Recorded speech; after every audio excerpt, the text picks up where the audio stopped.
नमस्कार दोस्तों, daily current affairs की क्लासेस में आप सभी का स्वागत है। आज है 25 सितंबर और 25 सितंबर से जुड़े हुए करंट अफेयर्स के जितने भी इम्पोर्टेंट क्वेश्चन होंगे जो कि आपके कॉम्पिटिटिव एग्ज़ाम के लिए इम्पोर्टेंट है, हम उनके बारे में डिस्कशन करेंगे। और यदि आप हमारे चैनल पर नए हैं तो हमारे चैनल को सब्सक्राइब कीजिए, साथ में वीडियो की नोटिफिकेशन को प्राप्त करने के लिए बेल आइकन को भी प्रेस कीजिए। तो चलिए स्टार्ट करते हैं हम आज का करंट अफेयर्स। आज के करंट अफेयर्स का सबसे पहला प्रश्न है कि जस्टिन ट्रूडो किस देश के लगातार तीसरी बार पीएम बने हैं। तो इस प्रश्न का सही उत्तर होगा कनाडा। लगातार तीसरी बार जस्टिन ट्रूडो हैं जो कि कनाडा के प्रधानमंत्री हैं। ये लगातार तीसरी बार यहाँ के प्रधानमंत्री इलेक्ट हुए हैं। तो आपको ये बात इसमें याद रखना है। चलिए कनाडा के बारे में हम कुछ बातें जान लेते हैं। ये जो आपको पिक्चर दिखाई दे रही है, ये कौन है? Justin Trudeau. यदि हम बात करें कनाडा देश की, तो कनाडा जो देश है यह उत्तरी अमेरिका महाद्वीप में स्थित है। नॉर्थ अमेरिका जो कॉन्टिनेंट है वहाँ पर ये क्या है? लोकेटेड है। इसकी राजधानी क्या है? ओटावा। यहाँ पर करेंसी क्या चलती है? Canadian dollar. और यहाँ के प्रधानमंत्री अभी रिसेंटली कौन बने हैं? फिर से जस्टिन ट्रूडो। तो ये बात आपको इसमें याद रखना है। चलिए अगले क्वेश्चन की तरफ हम आगे बढ़ते हैं। अगला प्रश्न है कि विश्व अल्जाइमर दिवस कब मनाया जाता है। तो इस प्रश्न का सही उत्तर होगा 21 सितंबर। प्रत्येक वर्ष हम 21 सितंबर के दिन विश्व अल्जाइमर दिवस मनाते हैं। ठीक है, चलिए अल्जाइमर के बारे में हम जान लेते हैं कि आखिर ये अल्जाइमर होता क्या है। सबसे पहले आपको बात याद रखना है कि हम प्रत्येक वर्ष 21 सितंबर को विश्व अल्जाइमर दिवस मनाते हैं। इस साल का जो थीम है वह क्या है? मनोभ्रंश को जानो, अल्जाइमर को जानो, अर्थात नो डिमेटिया नो अल्जाइमर्स। बात करते हैं हम अल्जाइमर की। तो अल्जाइमर एक विशेष प्रकार का ऐसा रोग होता है जो मस्तिष्क या फिर हमारी जो याददाश्त होती है उससे संबंधित जुड़ा होता है। यदि हम किसी चीज़ को बार बार भूल रहे हैं, हमें कोई वस्तु याद नहीं आ रही, तो उस कंडीशन में जो बीमारी या रोग होता है उसका नाम क्या होता है? अल्जाइमर। और ये जो बीमारी होती है सबसे ज़्यादा वृद्धावस्था में होने लगती है। जब आपकी एज लगभग 60 ईयर के अबाउट हो जाती है तो इसके बाद इस बीमारी के लक्षण हमें दिखाई देने लगते हैं। ठीक है, तो इसी की रोकथाम के लिए हम प्रत्येक वर्ष 21 सितंबर को क्या मनाते हैं? विश्व अल्जाइमर दिवस मनाते हैं। ठीक है, चलिए आगे बढ़ते हैं। अगला प्रश्न है कि 11वें अंतर्राष्ट्रीय शांति सम्मेलन का आयोजन कहाँ हुआ है। इस प्रश्न का सही उत्तर होगा ऑप्शन नंबर बी, लद्दाख की राजधानी लेह में 11वां अंतर्राष्ट्रीय शांति सम्मेलन आयोजित किया गया है। तो ये बात आपको इसमें याद रखना है। चलिए अब हम थोड़ी लद्दाख के संदर्भ में कुछ बातें जान लेते हैं। सबसे पहली बात, जब बात यहाँ पे लद्दाख की आ रही है, लद्दाख में किसकी? लेह की। तो केंद्र शासित प्रदेश लद्दाख की राजधानी लेह में 11वें अंतर्राष्ट्रीय शांति सम्मेलन का आयोजन किया गया है। क्योंकि हम जानते हैं कि अंतर्राष्ट्रीय या विश्व शांति दिवस प्रत्येक वर्ष 21 सितंबर को मनाया जाता है और इसी दिन हम अल्जाइमर डे भी मनाते हैं। ठीक है, यह सम्मेलन का कौन सा संस्करण है? 11वां संस्करण। अब देखिए लेह से कुछ बात आई है, तो आपको सबसे पहली बात आपको लेह के लिए याद रखना है कि लद्दाख के लेह में विश्व की सबसे ऊंची लद्दाख के लेह में क्या किया गया है? विश्व का या पर भारत का सबसे ऊंचा टॉकीज खोला गया है। भारत की जो हाइड्रोजन बस चलने वाली है वो भी कहाँ चलेगी? पहली लेह में चलेगी। ठीक है, और अभी रिसेंटली क्या किया? एसबीआई ने एक तैरते हुए एटीएम का अनावरण किया है। वह कहाँ पे किया है? डल झील में। अब डल झील कहाँ पड़ती है? श्रीनगर में पड़ती है। तो ये लगभग उसी एरिया की बात है, तो आपको ये सही बातें इसमें याद रखना है। चलिए आगे बढ़ते हैं। अगला प्रश्न है कि हाल ही में भारत के कौन से दो समुद्री तटों को ब्लू फ्लैग सर्टिफिकेट दिया गया है? तो इस प्रश्न का सही उत्तर होगा तमिलनाडु एवं पुडुचेरी। तो हाल ही में तमिलनाडु और पांडुचेरी का जो समुद्री तट है, सी कोस्ट जिसे हम बंदरगाह कहते हैं, उन दोनों बंदरगाहों को ब्लू फ्लैग सर्टिफिकेट दिया गया है। अब ये सब क्या होता है तो इसके बारे में हम जान लेते हैं। देखिए, सबसे पहले आपको बात याद रखना है कि भारत के जो दो समुद्री तट हैं, एक कौन सा है तमिलनाडु का, इसका नाम क्या है कोवलम, और दूसरा क्या है पुडुचेरी, इसका नाम क्या है ईडन। तो इन दोनों समुद्री तटों को अभी हाल ही में ब्लू फ्लैग प्रमाण पत्र दिया गया है। अब ये क्या होता है देखिए, ब्लू फ्लैग एक इको लेवल टैग होता है जो कि हमें यह बताता है कि आपका जो तट है या जो बंदरगाह कितना साफ है, कितना स्वच्छ है और पर्यावरण को ध्यान में रखते हुए कितना प्रकार तरीके से अपने आसपास में मैनेजमेंट करता है। तो उन सभी चीज़ों को ध्यान में रखकर ये वाला सर्टिफिकेट दिया जाता है, खास तौर से साफ सफाई को ध्यान में रखते हुए। इस सर्टिफिकेट वाले समुद्री तट दुनिया भर में सबसे स्वच्छ समुद्री तट माने जाते हैं, इसलिए ये हमको दिया जाता है। इस सर्टिफिकेट को डेनमार्क की पर्यावरण के लिए काम करने वाली संस्था, इसका नाम क्या है FEE, foundation for environmental education, ये क्या करती है प्रत्येक वर्ष जब वो स्टडी करती है कि कौन सा ज़्यादा कोस्ट कितना स्वच्छ है, तो उसके आधार पर उसको ये सर्टिफिकेट दिया जाता है। तो भारत में इससे पहले जो सर्टिफिकेट थे इंडिया के पास में ब्लू फ्लैग सर्टिफिकेट, उनकी संख्या पहले कितनी थी हमारे पास 8 थी। मतलब ऐसे 8 हमारे पास बंदरगाह थे जो कि 8 बंदरगाह थे जो कि उनको ये सर्टिफिकेट दिया गया था। लेकिन अब कितने हो गए हैं 10 हो गए हैं, क्योंकि ये 2 हमारे ऐड कर दिए अपन ने। तो उम्मीद करता हूँ आपको ये बात भली भांति समझ में आई होगी। चलिए आगे बढ़ते हैं। अगला प्रश्न है योगेश्वर सांगवान को किस देश के भारत का किस देश में, ये मिटा देना आप, ये गलत लिख दिया मैंने, इसको ठीक कर लेना। फिर से क्वेश्चन पढ़ते हैं, योगेश्वर सांगवान को किस देश में भारत का नया उच्चायुक्त या राजदूत नियुक्त किया है? आपने पढ़ा होगा एम्बेसडर्स, अलग अलग कंट्रीज में भारत अपने एम्बेसडर्स को इलेक्ट करता है या उसमें उनको पोस्टेड करता है। तो हाल ही में पैराग्वे, कहाँ पर पैराग्वे में योगेश्वर सांगवान को भारत का नया उच्चायुक्त नियुक्त किया है। तो चलिए हम इसके बारे में कुछ बातें जान लेते हैं। जब हम बात करते हैं पैराग्वे की, तो पैराग्वे एक ऐसा देश है जो कि दक्षिण अमेरिकी महाद्वीप में स्थित है। साउथ अमेरिकन कॉन्टिनेंट में ये प्रेजेंट है, यह लोकेटेड है। इसकी राजधानी क्या है उसुनसियोन। यहाँ की मुद्रा क्या है गुआरानी, और यहाँ के राष्ट्रपति जी कौन है हेरासियो कार्टस।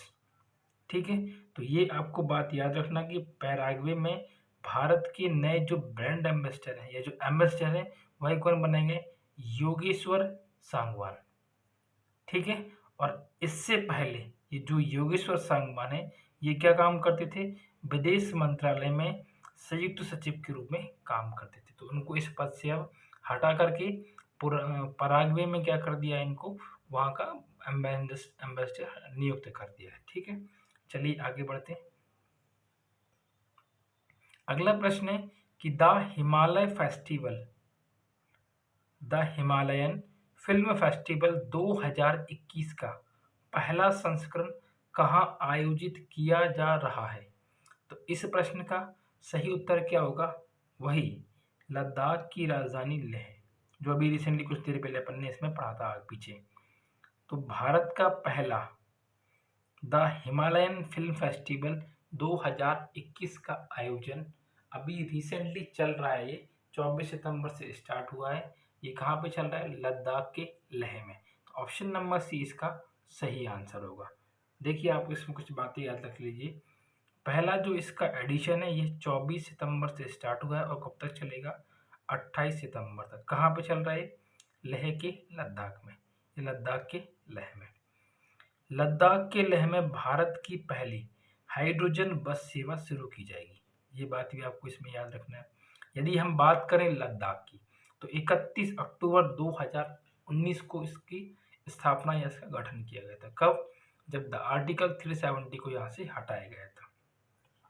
राजधानी क्या है इसकी? लेह है। और यहाँ के जो उपराज्यपाल हैं वह कौन है? रामकृष्ण माथुर। तो इससे संबंधित इतनी बातें हमें याद रखना है। चलिए आगे बढ़ते हैं। अगला प्रश्न है कि हाल ही के एडीबी ने वित्तीय वर्ष 2022 में भारत की जीडीपी दर कितने प्रतिशत रहने का अनुमान लगाया है।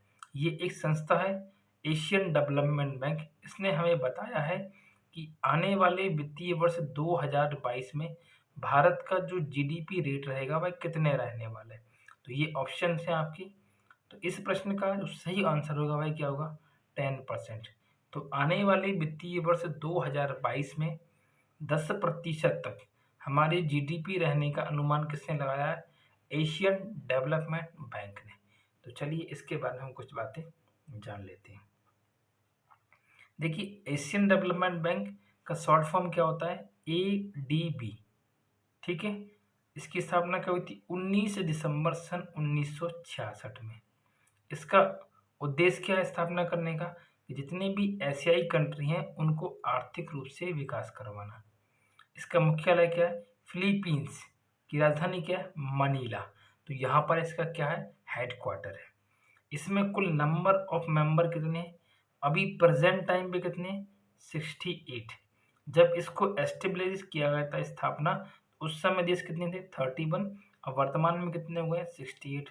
जिसमें से 49 कंट्री कौन सी हैं? एशिया की, और बाकी 19 कैसी हैं? अदर कंट्री से।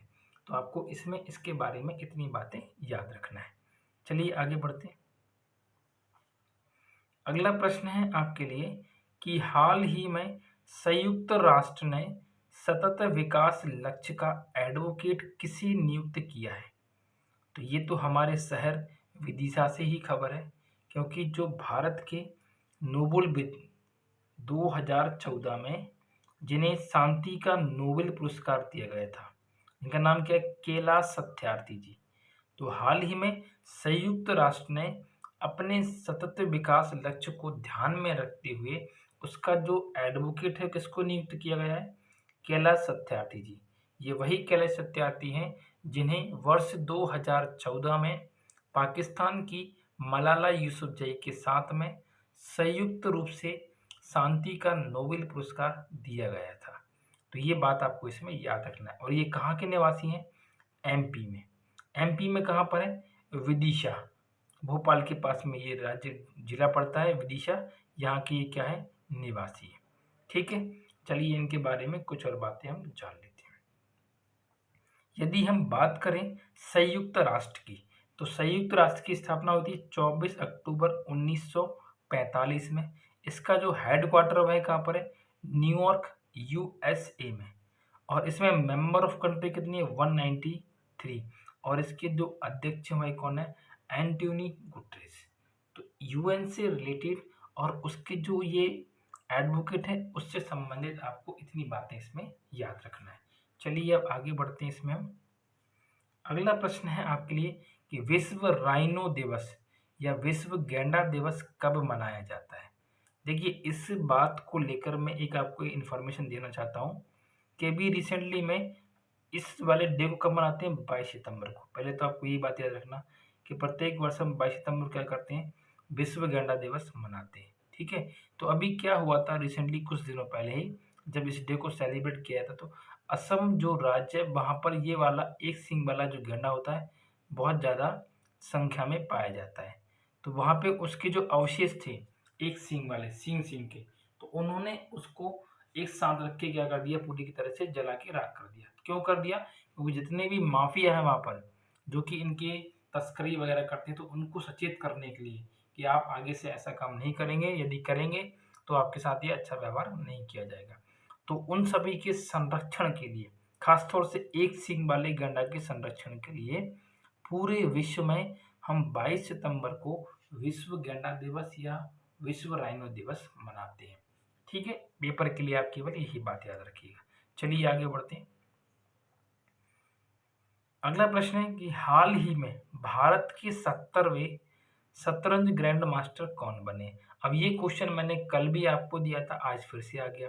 तो इस क्वेश्चन का सही आंसर क्या होगा? आर राजा ऋतिक। हाल ही में ये भारत के 70वें ग्रैंड मास्टर बने हैं। तो चलिए जानते हैं हम आखिर ये क्या होती हैं चीज़ें। देखिए, शतरंज का जो टूर्नामेंट होता है ग्रैंड मास्टर बनने के लिए, उसमें क्या होता है, एक टूर्नामेंट के माध्यम से आपको इसे जीतना पड़ता है और जीतने के बाद में आपको क्या उपाधि दी जाती है? ग्रैंड मास्टर की। तो भारत के जो खिलाड़ी हैं जिनका नाम क्या है? आर राजा ऋतिक। ये भारत के 70वें शतरंज ग्रैंड मास्टर बन गए। यदि आपसे पूछें कि पहले नंबर के कौन थे, तो नाम क्या होगा? विश्वनाथ आनंद। और इनसे पहले अभी की कुछ समय की बात है, जून या मई की बात, तो उस समय 69वें शतरंज ग्रैंड मास्टर कौन बने थे? हर्षित राजा। ये 69 नंबर के बने थे और ये 70 नंबर के। और ये फर्स्ट नंबर कौन है? विश्वनाथ आनंद। तो ये तीनों बात आपको इसमें याद रखना है। और यही क्वेश्चन मैंने कल भी आपसे पूछा था वीडियो में, जो कि आपका फिर से वही सामने आ गया। तो सेम क्वेश्चन है जो अपन ने पीछे पढ़ा है, इसका आंसर वही रहेगा, आर राजा ऋतिक। ठीक है, चलिए अब हम जान लेते हैं कि आज के करंट अफेयर्स का क्वेश्चन क्या है आपके लिए। आज का प्रश्न है कि एससीओ संघाई सहयोग संगठन का नवा सदस्य कौन सा देश बना है। अभी इस वाले ऑर्गेनाइजेशन में कुल मेंबर ऑफ कंट्री कितनी है? 8। अभी एक नई कंट्री इसमें ऐड हुई है, तो आपको उस कंट्री का नाम बताना है कि इस पूरे ग्रुप में कौन सी कंट्री को ऐड किया गया है। तो ये 4 ऑप्शन आपके पास हैं। सही ऑप्शन पिक करके आपको कमेंट करना है और अपना सही उत्तर आपको बताना है। ठीक है,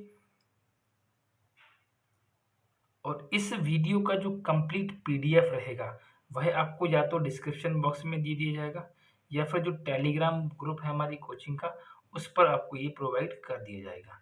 ठीक है, और ज़्यादा से ज़्यादा वीडियो को शेयर कीजिए। ठीक है, तो मिलते हैं हम करंट अफेयर्स की एक नई वीडियो में। तब तक के लिए नमस्कार, धन्यवाद।